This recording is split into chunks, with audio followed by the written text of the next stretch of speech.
Hello friend, आज आपण पाहणार आहोत 10वीचं जे काही सायन्स 1चं युनिट आहे, केमिकल रिएक्शन अँड इक्वेशन. तर त्यामध्ये एक टॉपिक आहे की तो 100% जवळपास 3 मार्काला विचारला जातो. तर आज पाहणार आपण तो topic, how to balance chemical equation. Chemical equation balance कसं करायचं, सर्वात इम्पॉर्टंट टॉपिक आहे. आणि फक्त 2 मिनिटात तुम्ही 2 मिनिटं पण लागत नाही, 2 मिनिटाच्या अगोदर मध्ये हा तुम्ही क्वेश्चन सॉल्व्ह करू शकता इझिली. आणि जवळपास 3 मार्काला हा क्वेश्चन विचारला जातो. तर सर्वांनी हा जो व्हिडिओ आहे हा शेवटपर्यंत पहा. आपण जे काही कॅटलिस्ट केमिस्ट्री हे युट्यूब चॅनल काढलेलं आहे, ते यामध्ये जवळपास आपण 8, 9, 10 हे जे विद्यार्थी आहेत, या विद्यार्थ्यांमध्ये जे काही केमिस्ट्रीचे डाऊट असतील, ज्या काही कन्सेप्ट असतील, त्या सगळ्या कन्सेप्ट आपण या चॅनलवर तुमच्या क्लिअर करणार आहोत. आणि तुम्हाला काही डाऊट असतील तर तुम्ही मला कमेंटमध्ये सांगू शकता. आणि मित्रांनो, आपलं चॅनल सबस्क्राईब करायला, आपल्या जे चॅनलवरले जे व्हिडिओ आहेत हे तुमच्या मित्रांपर्यंत, त्यांची केमिस्ट्री स्ट्रॉंग झाली पाहिजे, त्याकरिता त्यांना शेअर करण्याकरता बिलकुल विसरू नका आणि एक लाईक नक्की द्या. तर आता आपण पाहणार आहोत केमिकल रिएक्शन अँड इक्वेशन मधील how to balance chemical reaction. Chemical reaction balance कशी करायची, 2 मिनिटांमध्ये तुम्ही हा क्वेश्चन सहज सॉल्व्ह करू शकता. एकदम सोपी ट्रिक आहे, शेवटपर्यंत पहा. शेवटी तुम्हाला एक मी ट्रिक सांगणार आहे, त्या ट्रिकनुसार जर तुम्ही हा क्वेश्चन सॉल्व्ह केला तर 2 मिनिटाच्या आतमध्ये हा क्वेश्चन तुम्ही सॉल्व्ह करणार आणि 3 मार्क 100% तुमच्या बोर्डच्या एक्झाम मध्ये तुम्ही कव्हर करणार. पहा, आपण एक एक्झाम्पल घेऊ. Hydrogen plus nitrogen. Okay, nitrogen plus hydrogen आणि कशाचं फॉर्मेशन करते हे, तर अमोनियाचं फॉर्मेशन करतं.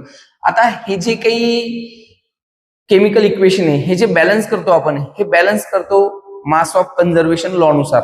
Okay, mass of conservation law म्हणजे काय, जे काही लेफ्ट हँड साइड असेल ती लेफ्ट हँड साइड आणि राईट हँड साइड या दोन्हीकडले जे नंबर ऑफ ऍटम आहेत ते काय करायचे, बॅलन्स करायचे. सर्वात पहिले काय करून घ्यायचं, ओके, जे काही ऍटम आहेत, ओके, त्यामध्ये पाहिजे रिएक्टंट.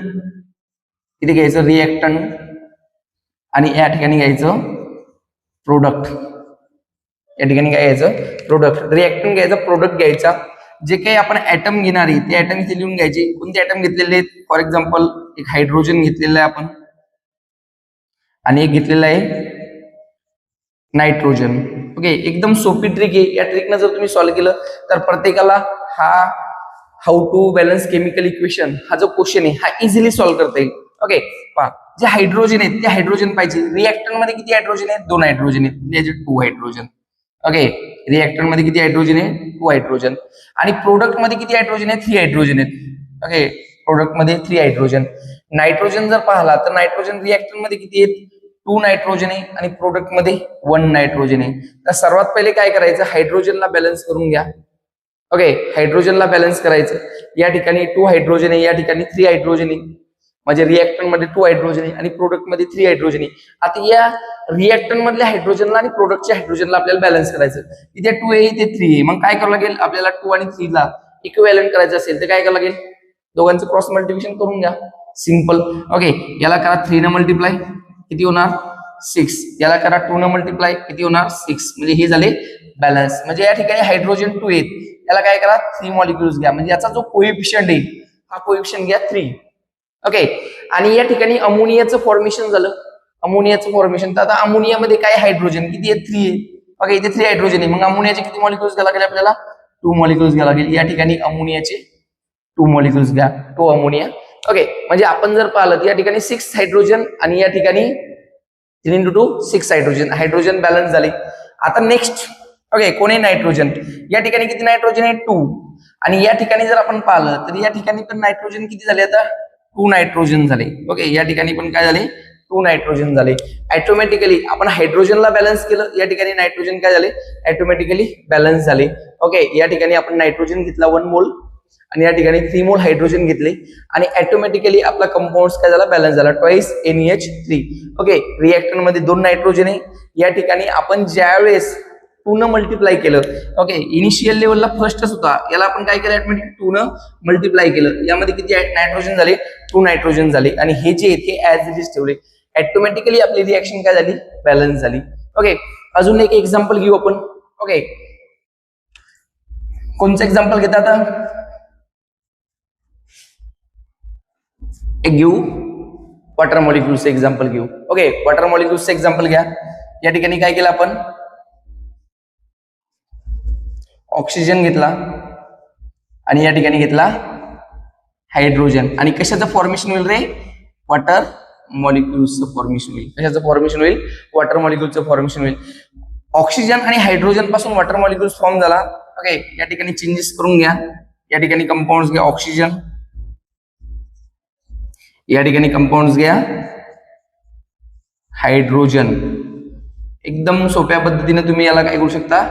बॅलन्स करू शकता. रिएक्टंट मध्ये ऑक्सिजन किती ऍटम आहेत रे? रिएक्टंट मध्ये ऑक्सिजनचे 2 ऍटम आहे आणि या ठिकाणी किती ऍटम आहे? या ठिकाणी 1 ऍटम आहे. या ठिकाणी काय? 1 ऍटम आहे. ओके, हायड्रोजन ऑलरेडी बॅलन्स आहे, तर या ठिकाणी आपण फक्त इनिशियलला ऑक्सिजनला बॅलन्स करू. मग ऑक्सिजनचे 2 ऍटम आहे रिएक्टंट मध्ये आणि एकच ऍटम आहे प्रोडक्ट मध्ये. मग प्रोडक्टच्या ऍटमला काय करायचं? बॅलन्स करायचं. ओके, क्रॉस मल्टिप्लिकेशन केलं तर सेमच आहे. इथे 2 जे 2 ला 1 ने मल्टिप्लाय केलं 2च राहणार आहे. त्याला ऍज इट इज ठेवा. हा जो 1 आहे याला 2 मध्ये कन्वर्ट करून घ्या. याला 2 न मल्टिप्लाय करा. काय होणार आहे? 2. म्हणजे या ठिकाणी जे वॉटर मॉलिक्युल्स आहे याचा कोएफिशियंट काय घ्यायचा रे? 2 घ्यायचा. ऑटोमॅटिकली ऑक्सिजन किती झाले? 2 झाले. ऑक्सिजन झाले 2. अरे ऑक्सिजन 2 झाले. रिएक्टंट मध्ये 2 ऑक्सिजन आहे. आता हायड्रोजन चेक करा. या ठिकाणी हायड्रोजन किती आहे? रिएक्टंट मध्ये 2 हायड्रोजन आहे आणि प्रोडक्ट मध्ये हायड्रोजन किती आहेत? 4 हायड्रोजन आहेत. ओके, प्रोडक्ट मध्ये 4 हायड्रोजन आहे. ओके, आता जर आपण क्रॉस मल्टिप्लिकेशन करणार का? सिंपल. इथे ऑलरेडी 4 आहे, याला 4च करा. या 4 ला इक्विव्हॅलंट करून घ्या. काय करणार आपण मग? 2 ला 2 न मल्टिप्लाय करा. किती होणार आहे? 4 होणार आहे. ऑटोमॅटिकली हे दोघं काय झाले? बॅलन्स झाले. या 2 ला 2 न मल्टिप्लाय केलं म्हणजे रिएक्टंट मध्ये जो हायड्रोजन आहे त्याला किती न मल्टिप्लाय करायचं? 2 न. म्हणजे याच्या कोएफिशियंट मध्ये किती घ्यायची? 2 घ्यायची. आपण या हायड्रोजनच्या कोएफिशियंट मध्ये घेतले 2. ओके, आता या हायड्रोजनच्या कोएफिशियंट 2 घेतल्यामुळे काय झालं? 5:2. इकडे 4 हायड्रोजन आहे, इकडे 4 हायड्रोजन आहे, 2 ऑक्सिजन आहे, इकडे 2 ऑक्सिजन आहे.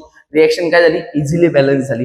ओके, असे छोटे छोटे युट्यूबचे आणि शॉर्ट ट्रिक पाहण्यासाठी तुम्ही आपलं जे केमिस्ट्री कॅटलिस्ट चॅनल आहे, ओके, कॅटलिस्ट केमिस्ट्री चॅनल आहे, या चॅनलला सबस्क्राईब करण्यासाठी विसरू नका.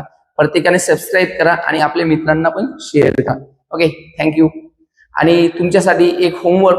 Okay, carbon hydrogen CH4